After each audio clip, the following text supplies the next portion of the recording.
Welcome back to our E46 restoration series. So this part is obviously we're showing is we're at stage 2 obviously on a restoration of our 330 E46. So we've obviously done a lot of body work to it, but now we've found a bit of corrosion to the outer seals where it goes to the floor. So we're going to have to chop that out, cut it out, put new ones back in and get it sorted. Let's show you where it is.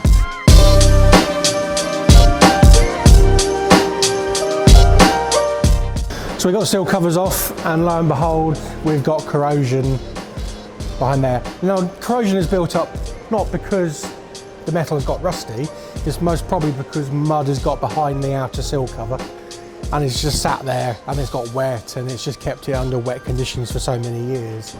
So bearing in mind the car is coming up to 20 years old or just beyond 20 years old, it hasn't done too bad. But we're going to cut these off all the way along on both sides and replace both sides with proper BMW ones. So whilst our E46 looks really rough in this condition, and it does, you know, most customers or most people will look at it and go, holy crap, look at that.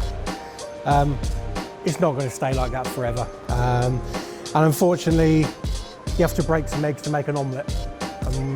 We're going to put this car back to new. So whilst it looks in its condition now, and this series is going to go on for a while because there's going to be a lot of work done to this, we will make this look like new, and when it's done, you will look at it and go, bloody hell, that looks like a brand new car, and it will be.